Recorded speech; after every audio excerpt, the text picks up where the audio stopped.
안녕하십니까, 최호빈입니다.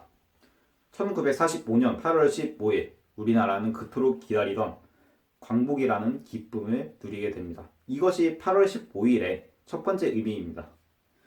국외에서는 임시정부와 조선독립동맹이 건국강령이라는 것을 준비하게 되고, 국내에서는 조선건국동맹이 44년에 즉 광복 1년 전에 세워지게 돼서 조선건국준비위원회로 해방 이후에 이름이 바뀌어서 말 그대로 조선 건국을 준비하게 됩니다.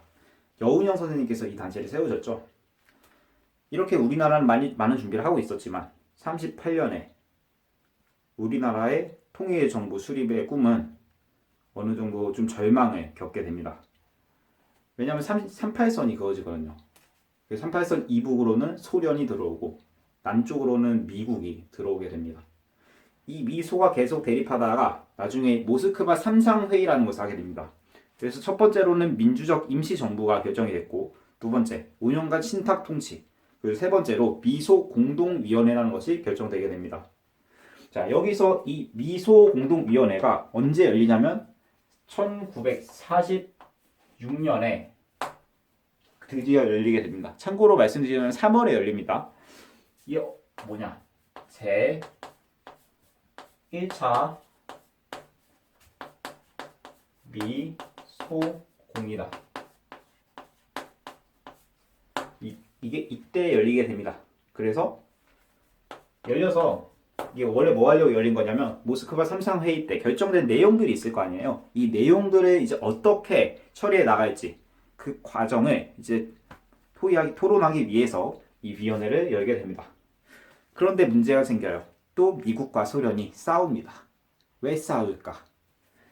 왜 싸우냐면 이때 그 참가 자격 있잖아요. 이 자격을 정하는 데서 싸움이 발생해요. 그러니까 미국은 점이 잘 안 찍혀요. 자, 미국은 이제 원하는 나라 모두, 그리고 소련은 그 삼상회의 있죠. 이 삼상회의를 지지하는 국가만 이렇게 들어올 수 있도록 이렇게 주장을 합니다. 그래서 이렇게 막 싸우다가 결론은 뭐냐? 휴회를 하게 됩니다. 그 후에 이제 제 2차 미소 공의가 또 열리게 되는데, 자, 여기서는 이제 또 냉전이 심화되면서 또 결렬이 되게 됩니다. 자, 그래서 이렇게 제 1차 미소 공동위원회는 실패로 끝나게 됩니다. 일단 하나의 기회가 끝났네요. 자, 그러면 이제 또 볼 것이, 그럼 우리나라에서는 뭐 있냐? 이걸 보자면 좌, 우 합작 운동이다.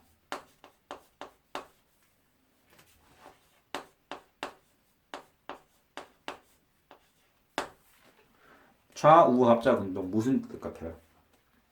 우리나라가 이 모스크바 삼상회의 이후로 좌우의 대립이 너무 많이 심해지게 되는데, 이것을 좀 줄여보자는 거예요. 왜 이걸 하게 됐냐면, 배경이 뭐냐면, 이게 배경은 일단 좌우 대립이 심해진 거랑, 이제 또 이승만이라는 사람 있잖아요. 나중에 대통령이 될 건데, 이 이승만이 단독 정부 수립론이라는 것을 발표하게 됩니다. 단독 정부 수립론. 누구에 의해서? 바이 이승만.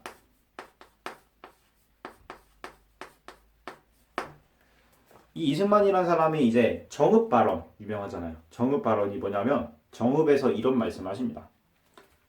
남과 북이 통일 정부를 수립하지 못할 것이라면 남한만이라도 단독 정부를 수립해야 할 것이다 라고 말씀을 하십니다. 자, 이것이 이제 문제가 되어서 좌와 우가 합작해서 통일 정부를 세우자. 이것이 바로 좌우 합작 운동입니다. 자, 어떻게 전개를 하냐면, 자, 전개는 우선은 극우 극좌가 할까, 아니면 중도 좌익 그리고 중도 우익이 할까요? 중도에서 하겠죠. 왜? 극에 있는 사람들 타협을 할 수 있어 없어? 못 하잖아. 그래서 중도 계열에서 하게 되는데 대표적으로 이제 중도 좌익에서는 이제 여운형 선생님이 이제 우익에서는 김규식 선생님이 이거를 공간이 부족하니까 좀 아래에 쓸게요. 이제 김규식 선생님이 나오게 됩니다. 네. 근데 아직까지 뭐 여운형이 이제 뭐 좌익이고 김규식이 우익이다 뭐 이것까지는 아직 모르셔도 되고 그냥 중도에서 이거를 이제 주도를 했더라. 근데 이거 사실 상식이잖아요. 이제 타협을 하자는 건데 극보다는 중도에서 하는 게 좀 더 효율적이었겠죠. 자, 이렇게 중도 계열에서 주도를 해서 나온 단체가 뭐냐면 좌, 우, 합작 위원회.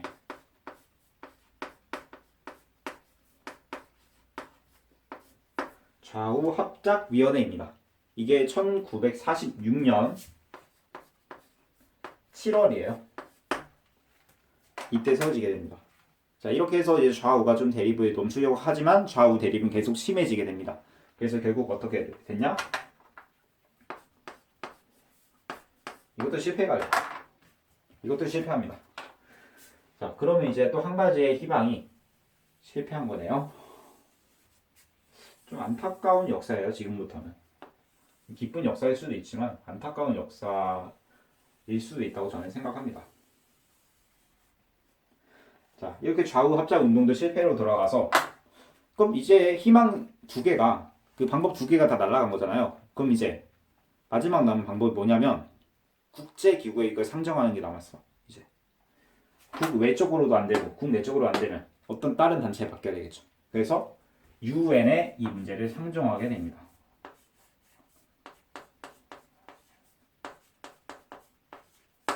국제기구, 즉 UN이죠. 이게 누구에 의해서 by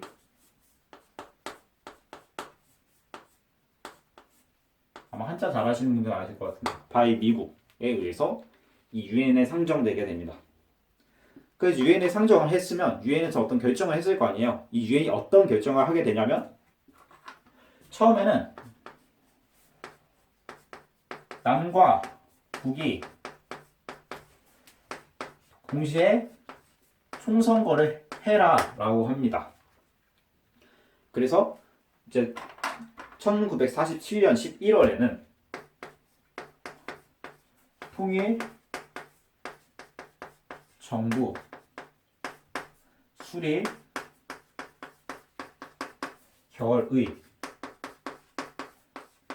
이게 47년 11월입니다. 통일 정부 수립 결의까지 이제 하게 됐는데 자, 이렇게 통일 정부를 세울 준비를 어느 정도 했습니다. 그럼 누가 불편하냐면 소련과 북한이 불편해. 왜? 그러니까 이 북한은 이미 정부 수립 준비 다 끝냈다 이겁니다. 그 전에 46년에 참고로 말씀드리자면 이제 그 북조선 임시인민위원회라는 것을 이미 세워요. 북한은. 그래서 이제 거의 정부 수립 준비 다 끝냈다 이건데 자, 그래서 여기 좀 불편하는 인물이 그 나라가 누구냐면 북한과 소련입니다. 여기서 이거 반대하게 돼요. 아주 격렬하게 반대합니다. 그래서 이게 북한에서는 이 총선이 치러질 여건이 안 돼요, 전혀. 그래서 어떻게 되냐면 결국은 이게 어떻게 되냐면 선거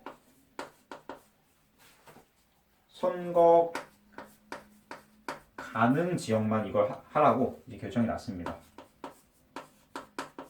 선거 가능 지역만이라도 해라. 그럼 이 선거 가능 지역 어디예요? 이거 남한이잖아. 여기서 어떤 선거가 이제 이 선거가 뭐가 될까요? 여러분 많이 들어보셨을 것 같아. 5.20 총선입니다. 자, 이렇게 이제 결국은 이제 결론은 통일 정부 수립은 많이 멀어졌죠, 이제는. 현실적으로. 그래서 이제 어떤 분들은 이 1945년 8월 10 아니 1948년 8월 15일에 이제 또 두 번째 8월 15일의 의미입니다. 좀 이따 말씀드릴 건데 이때 우리나라 정부가 세워지게 되는데 이것을 이제 분단의 시작으로 보시는 분들도 계세요. 자, 이렇게 어쨌든 이렇게 유해 상정 때문에 상정이 되어서 남한에서 총선을 하도록 결정이 났습니다. 여기까지 다 되셨죠? 그러면 다 지우고 새로운 설명하도록 하겠습니다.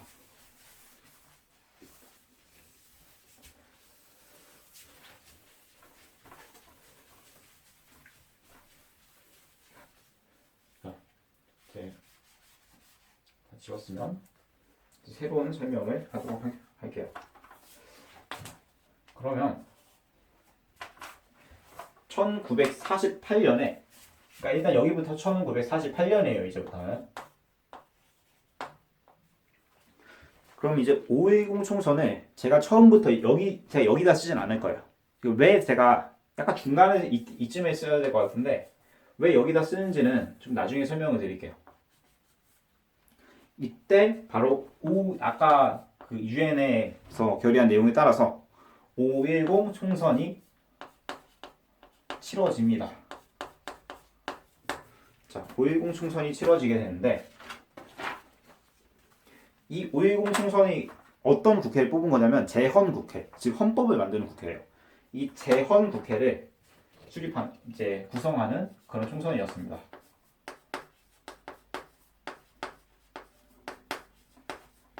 이 재헌국회 임기 몇 년이었을까요? 바로 2년이에요. 그 다음부터는 계속 4년으로 가요. 여러분들 아시는 그 국회 임기 있잖아요. 왜 이땐 2년이냐면 일단은 헌법을 만드는데 필요한 시간을 2년을 이제 과제를 하는 시간으로 준 거예요. 자, 이게 재헌국회 2년의 임기를 가지게 됩니다. 자, 그래서 5.10 총선이 이렇게 치러지게 되고 그럼 이 5.10 총선의 의의는 무엇이냐? 최초의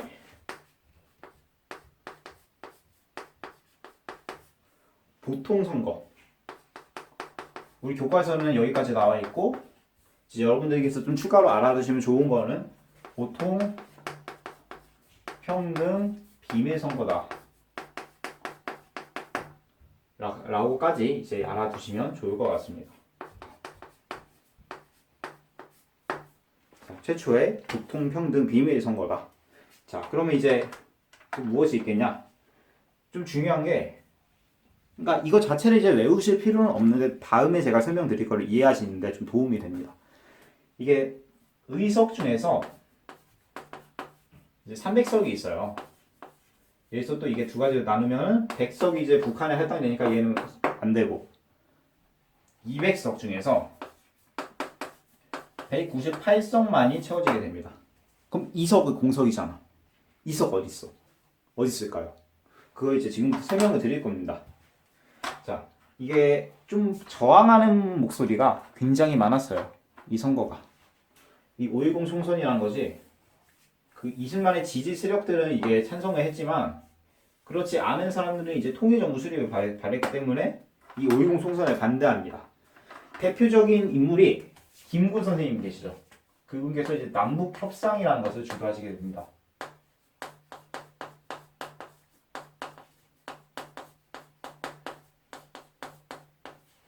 남북 협상을 주도하시게 됩니다. 이게 1948년 이제 4월이에요. 5.10 총선 한 달 정도 전이라고 보시면 되죠. 이게 누구에 의해서냐면 바이 김구와 김규식 선생님이라고도 계세요. 아까 제가 설명드린 분이죠. 김규식 선생님에 의해서 남북 협상이라는 것이 이제 주도가 됩니다. 그래서 이제 진짜 평양에 가셔서 김일성을 만납니다. 북한에서. 자, 김일성을 만나서 어떤 얘기를 하냐? 약속을 합니다. 우선은 단독 이 총선하는 거 있잖아. 단독 선거. 이거 해야 될까 말아야 될까요? 당연히 하지 말아야겠죠. 단독 선거 하지 말고 그럼 단독 선거를 안 하면 뭘 수립해야 된다? 통일 정부를 수립해야겠다. 자, 이렇게 말씀을 하십니다. 자, 그래서 이렇게 약속을 했는데 그럼 실질적 성과는 있었냐 없었냐를 이제 묻는다면 실질적 성과는 없었다고 할 수 있습니다. 왜냐하면 실제로 이제 5.10 총선이 치러졌잖아요. 그래서 실질적 성과는 없었다라고 말을 할 수 있겠고, 그러면 일단은 공간이 부족하니까 이건 지울게요. 그리고 이렇게 씁시다. 남북 협상이 4월 달에 있게 됩니다.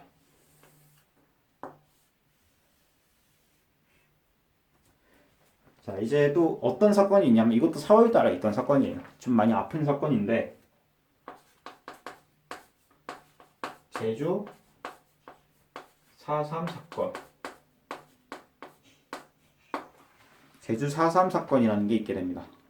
이게 뭐냐면 그 남로당 세력도 있죠. 이게 북한에는 북조선 노동당이 있고 남한에는 남조선 노동당이 있습니다. 이 중에서 남조선 노동당을 남로당이라고 하는데 이 남로당 세력들이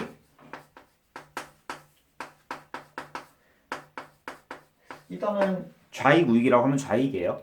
이 좌익 세력들이 이 선거를 반대하게 됩니다. 반대하면서 막 들고 일어나는데 이 들고 일어나는 것을 이제 진압을 해야 되잖아요.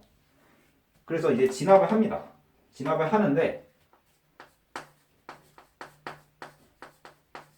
이 단체가 이제 서북청년단이라는 단체가 있었어요 그때. 이 사람들 이제 우익 단체인데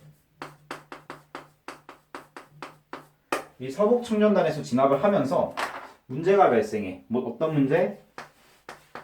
민간인이 많이 희생됐다. 진짜로 이제 그러니까 이 지금 제가 하는 이 강의 말고 이제 4.3 사건만을 이제 다룬 이제 강의들을 시간 나실 때 꼭 들어보세요. 이제 여러 좋은 강의들이 많은데 진짜 들어보면 완전 끔찍한 일 많았어요 이때. 진짜 말로 할 수 없는 그런 끔찍한 일이 진짜 많았습니다. 그러니까 이렇게 남로당 세력들만 이제 진압을 해야 하는데 민간인까지 희생을 너무 많이 시켰다. 자, 그래서 이제 이 제주 4.3 사건도 이 5.10 총선에 이제 반대하면서 일어난 사건이라고 볼 수 있습니다. 하지만 이제 이것도 실패로 끝나게 되고 또 어떤 사건이 있냐면 좀 이건 또 여수, 순천 19 사건이라고 있습니다. 이건 어떤 사건이냐면 그 제주 4.3 사건 있죠. 이 4.3 사건을 진압을 거부한 거예요.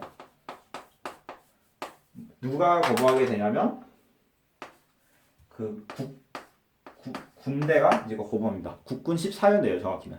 이제 군대에서 이걸 이제 거부를 해서 군에서 이제 이것을 또 여기서 반란을 일으켜요. 이 사람들. 군사 반란을. 그래서 이제 결국 이것도 어떻게 되냐면 진압돼요.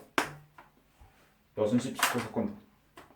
그래서 이제 이 5.10 총선은 이런 정황이 있었음에도 불구하고 그대로 치러지게 됩니다. 그러니까 여러 가지 그 의의도 많지만, 그러니까 좋은 점도 많지만 이제 어떻게 보면 좀 그 과정은 그렇게 순탄치만은 않았다라는 걸 이제 알아두시면 될 것 같습니다. 자, 이렇게 5.10 총선이 치러져서 자, 드디어 이제 대한민국 정부가 수립이 될 겁니다. 어떻게 수립이 되냐면 이때 재헌 헌법, 이건 좀 중요하니까 다른 색깔로 쓸게요. 처음에 여기다가 찍읍시다. 이렇게 여기서 재헌 헌법이라는 것이 등장을 하는데 어떤 내용이 있냐면 일단 뭐 당연히 이제 민주공화정 민주공화적 원칙으로 하고 그리고 임시정부의 정신을 계승한다. 이런 내용들이 있습니다. 그리고 대통령, 제일 중요한 건 대통령이죠. 이제 대통령제니까.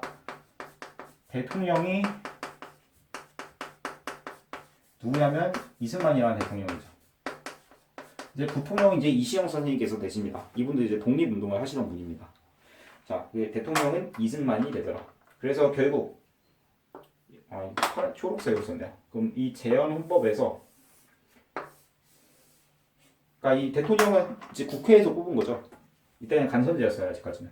그 대통령이 이승만이 되어서 1948년 8월 15일에